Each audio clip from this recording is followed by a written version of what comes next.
So ayan, good morning mga ka-PJ. Miyerkules na Miyerkules at saktong araw ng aking coding. Biyahe tayo ngayon, biyahe tayo. Nakadalawang tayo, palya nitong linggo na ito, no? Una yung sa anak ko, yung recognition. Pangalawa yung sa asawa ko, sinamahan ko sa orthopedic. Kaya bawi tayo. Biyahe tayo ngayong coding kahit hanggang lang siguro. Bago magtanghalian, uwi na tayo. Baka 2,000 lang mahigit. Okay?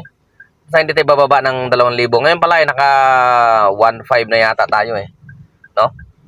So, maya-maya lang uuwi na rin tayo. Basta hindi tayo bababa ng 2,000, okay na yun. Tapos bukas, biyahe ulit. Biyernes, biyahe ulit. Wala tayong tinatanggihan na araw. Walang pangit na biyahe. Paninindigan natin yan na walang pangit na biyahe. Basta biyahe lang ng biyahe. Ay, nako. Alam nyo mga ka-PJ, ganun talaga pag kapos ka. Nagpapatunay lang yan na tayo, kapos. Kasi kung marami tayong pera, hindi tayo ibibiyahe. Tingnan mo ngayon, ang ganda ng biyahe. Maganda biyahe ngayon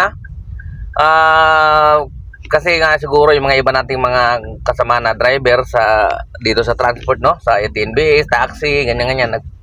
Siguro nagbakasyon na yung iba. Umuwi na ng probinsya, no? Kasama yung pamilya. Pero tayo, ito tayo. Tsaga lang muna tayo, tiis-tiis lang muna tayo. Tsaka na tayo magaganyan-ganyan pagka bayad na yung ating sasakyan. Hanggat tinuhulugan pa natin to, banat lang ng banat. Uy, nako. Ganun talaga May obligasyon obligasyon mo na. Ang buhay daw parang gulong yan Minsan nasa ibabaw ka, minsan nasa ilalim. Siguro ngayon nataon lang na nasa ilalim tayo. Kasi baka naman dumating yung panahon sa susunod na ikot kasama tayo sa pag-angat, nasa taas naman tayo. Kumbaga sa kanila muna ngayon, sa sunod kanila pa rin. Ay nako. Daan na lang natin sa tawa mga ka-PJ. Pero totoo maganda biyahe ngayon. Swerte yung mga bumiyahe ngayon, no? Tingin ko magiging okay to hanggang mamayang gabi. Dahil nga yung government employee ngayon, di ba? Half day lang sila at nasa pa sila. Parang work from home lang Tapos mamaya malamang hahabol yan, uuwi ng probinsya yan. Kaya maganda biyahe yan. Tingin ko ang biyahe ng Huwebes medyo hindi kagandahan. Pero hindi natin inaayawan yan. Biyernes, birahin yan. Sabado, wala tayong natrasan araw. Pwera na lang kung may lakad, may ganito, ganyan, di ba? Bakbak lang ng bakbak. Ngayon nga pala ay, Miyerkules. April 16, 2025, no? Sana naman, hindi na tayo masyadong pahirapan ngayon ng mga bookingan. Dire-diretso yung booking ko kanina, Ngayon lang medyo tumigil na. Ang oras nga pala natin ay alas 7:35 na ng umaga, no? So, nandito tayo ngayon sa Pasay, malapit sa Mall of Asia, sa may Makapagal. Ang daming binabato sa akin kanina, Makati. Siguro nakalimang ignore yata tayo sa Makati. Hindi tayo pwede doon Alam ko may coding pa rin ngayon. Alam ko kasi ang Makati, pag yung pula yung kalendaryo yon, yung bagay yung regular holiday, pwede kang bumiyahe doon. Merong nagtatanong kung paano daw malalaman kung sobra yung sakay. So, ganito lang kasi yan, idol, Medyo nakakalito lang kapag ang dala-dala mo ay 6-seater katulad nitong sa akin, 6-seater ganito. Dual kasi tayo, pwede tayo mapasukan ng booking ng pang 4-seater, pwede rin tayo mapasukan ng pang 6-seater, no? Ngayon, pagpasok ng booking, makikita mo na kagad kung ang binok ng pasahero ay pang 6-seater, So, dapat 6 lang talaga ang isasakay mo dyan, kasama na po yung bata, okay? Pagka 4-seater naman ang pumasok, nakalagay din dyan na 4-seater lang yung binoking niya, no? So, dapat 4 lang talagang isasakay mo dyan, kahit yung dala-dala mo pa ay pang 6-seater. Kasi yun yung susundin natin, yung booking nila no? Pagka ang dala mo naman ay sedan lang, wala pong papasok sa'yo na pang 6-seater kasi automatic na yun. Na dapat ang papasok lang sa'yo ay 4-seater. Tapos yun nga, 4 lang din na pasahero ang isasakay mo, okay? Ang option lang kasi ng sedan na dala-dala mo ay 4-seater lang at saka saver. Yun lang, dalawa na yan para sa sedan, ano? Pag yung dala-dala mo na sasakyan ay 6-seater, no? May option ka. Pwede kang pasukan ng 4-seater, pwede kang pasukan ng 6-seater, pwede ka rin pasukan ng 7, at mayroon pang grab pit, no? Pag grab pit naman, ang binok ng pasahero, nakalagay din dyan, dapat maximum lang na 4 na pasahero lang ang pwede mong isakay dyan. Pag ang binok nila ay grab pit, no? Dapat 4 lang yung pinaka-maximum na tao dyan. Tapos yung pet, kung maliit ang dala-dala nila, kunwari pusa lang, ayan, hanggang 2 lang yan.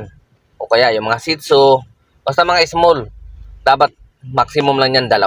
Okay? Pagka malaki na, large na, katulad ng mga golden retriever, mga ganyan, malalaki ang aso na yan eh. Yung mga Belgian, no? Isa lang yan. Saka dapat naka-cage sa mga yan. At saka naka-diaper. Okay? Yun lang ang tatandaan mo. Pag grab pit, 4 lang dapat ang sasakay na tao. Maximum. Alright? Nakuha ba, idol?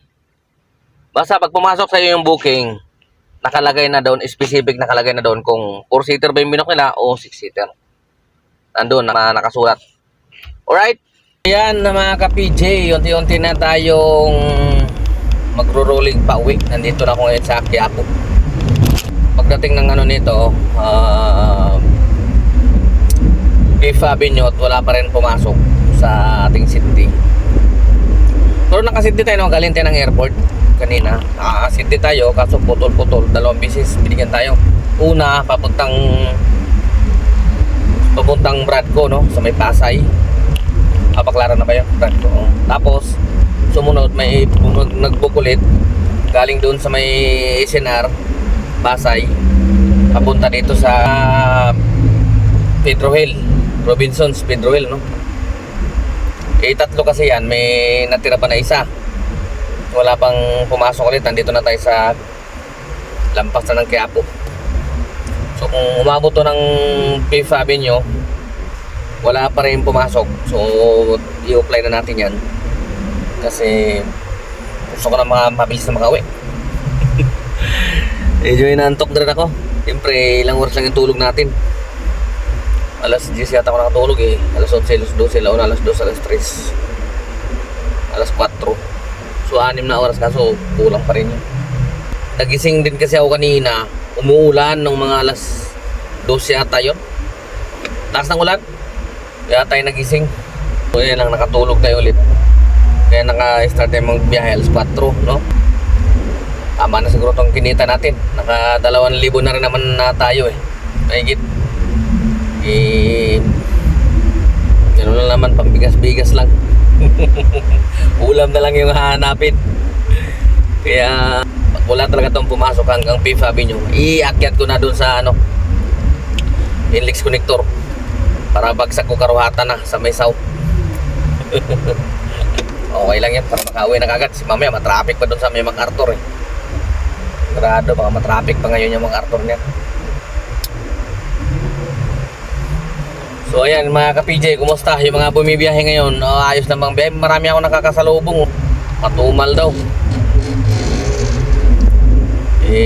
Sa akin, okay pa naman. Nakakabili pa rin naman ng bigas. Tiis lang talaga, tsaka minsan gusto nang umiral yung kamay mo. Kansilin ko to kasi pangit. Pitot. Malamala. Variables. Pero hindi eh. Naiisip ko agad. Hirap nga ng booking yan. Nikakansilin ko pa to. Diba? Tumal na nga. Sasayangin ko pa to. Wala akong sasayangin. Basta booking.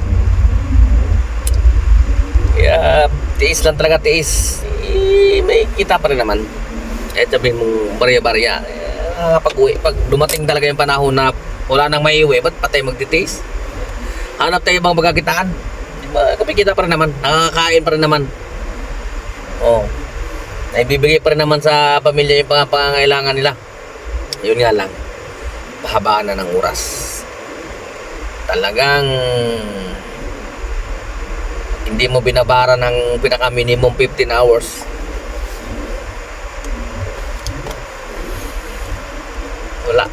Nga nga.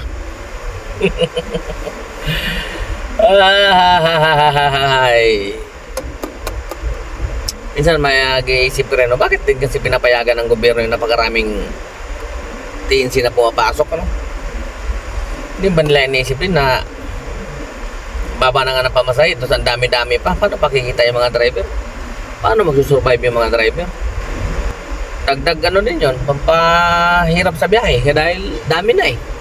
At sabihin mo hindi pa sila malalakas. Mga bagong pumasok na TNC dyan, makakadagdag sila sa kahirapan ng booking. Siguro kung mga ganitong mga TNC, pwede na siguro yung 2 lang, 3. Bakit maabot pa ng 10 mahigit? Ano to, para sa pasahero lang yung magbenepisyo? Paano naman kami mga driver? Paano naman kami? Naghahanap buhay din kami. Kailangan magbabat, bahalag, manimaho, nagtik-tik na itong lamos na kuyos. Basta kailangan may kikitain dahil walang may pagkain sa pamilya. Manimaho, nagtik-tik. Ligo, itik-itik lang. Kaya mau nagtik-tik ang mga laro. Bisaya lang makaka-relate niya. Manimaho, nagtik-tik si Dudong. Mayroong nag-comment dito si Sir 8 Silver. Idol, kakabiyahe lang daw niya kahapon. Normal ba yung pagkatapos ng biyahe, nahihilo pa raw siya. Relate talaga ako niya, Idol. Naranasan ko yan nung taxi pa ako. Grabe, para ako nahihilo para pag 24 hours talaga yun. Uso kasi sa taxi dati, 24 hours talaga eh. Sagad talaga yun, 24 hours. Di nga isang beses lang ako kumain, Idol eh. Kasi problema ko noon yung boundary. Kasi yung kumpanya na pinasukan ko noon, talagang hindi po pwede utangin yung boundary. Malaking kumpanya kasi yun eh. Hindi po pwede utangin yung boundary. Hindi ka makakalabas hanggat hindi mo babayaran yung boundary. O kaya mag-iwan ka ng ano. Eh hindi pa uso yung cellphone noon. O dapat na may iwan ka. Uso pa noon. Pag sasamahan ka pa sa bahay, kukuhanan ka ng gamit. Electric pan. Kailangan mangutang ka ng 5-6, ganoon dati. Kaya, sus, grabe, pumayat talaga ako kasi iniisip ko, kailangan maka-boundary. Yan, normal yan. Talagang sa sobrang pagod yan sa kantok. Maranasan mo ba niya, manakit yung tuhod mo. Parang halos hindi ka na makatayo. Kasi hindi ka pa sanay. Sa totoo lang talaga mga sir, hindi po madali talaga ang pagiging Grab driver. Hindi madali. Lalo po sa panahon ngayon na napakababa ng mga pamasahe. Talagang babad talaga. Sa mga papasok ng Grab driver, real talk lang talaga. Pag hindi ka talaga sanay, hindi ka dumaan ng taxi, talagang masasabi kong hirap talaga. Kasi unang-una, advantage kasi pag galing ka sa taxi. Kasi alam ka na sa mga daan. Doon ka na pe-pressure eh. Kapag hindi mo kabisado yung daan, tapos alam mo yun, tapos yung pasahero mo nagmamadali. Although ngayon meron ng Waze, pero minsan kasi nakakalito yung Waze eh. Kung saan-saan ka tinuturo eh. Lalo na yung nandun ka sa looban, walang kung paano lalabas. Nako. Yan, advantage talaga yung galing na sa taxi. Yun nga, sanay na yung katawan mo. Ganun na habang biyahe. 24 hours, yan, sanay yung katawan mo. Kung kumbaga normal na lang sa'yo yan. Pero pag hindi ka talaga sanay, tapos bigla ka mag-grab, talagang magdadaan ka ng pagsubok talaga, effort. Yan, yung makasama na dyan, yung makasagi ka, kakatitig mo sa cellphone mo, di ba? Doble ingat talaga, tapos presence of mind. Okay? Tapos huwag kayo mahiya sa pasahero na ikwento nyo na medyo bago ka lang, baka pwedeng alalayan ka kasi di mo masyadong kabisado, di ba? Maganda yung nagsabi ka na kagad para yung pasahero maintindihan. Tapos pasensya na po kayo, ganyan.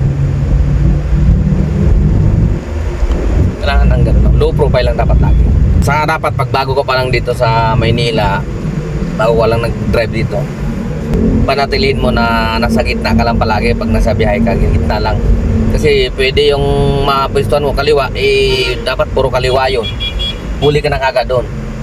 Kaya ang gagawin nyo, pag nakita nyo, uy, puro left turn lang to ah. Nakita nyo na may enforcer na, kaliwa nyo lang. Huwag nyo na ipilit para hindi kayo mahuhuli. Yan kasi kalaban natin pag bago lang tayo. Yung huli, yun talaga nakaka-stress eh.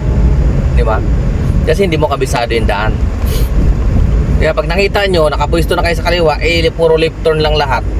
Huwag mo nang ipilit. Okay?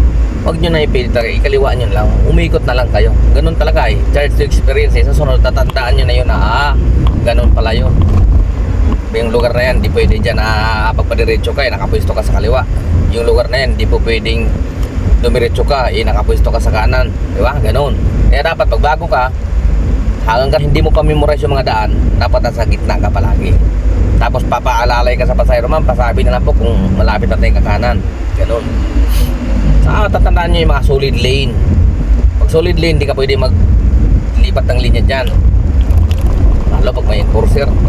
Pero pag nasanay na kayo, wala na yan, kabisado nyo na yan. Kasi alam nyo na rin kung nasa nakapwesto yung mga enforcer. Basic na lang sa inyo yan. Tulad ko, wala na, basic na yan. Imposibleng mahuli pa ako dyan sa mga yan.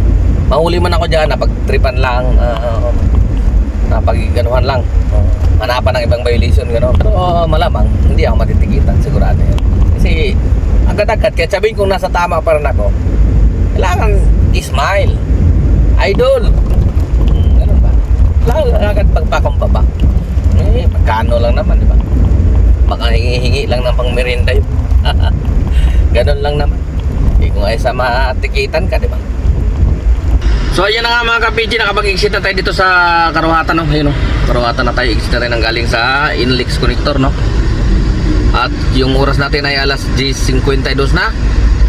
At naka 2,170 lang tayo. Tapos 10 bookings, no? Yun lang kinaya eh. Medyo ano, gusto ko na rin magpahinga. Dahil coding naman ngayon. At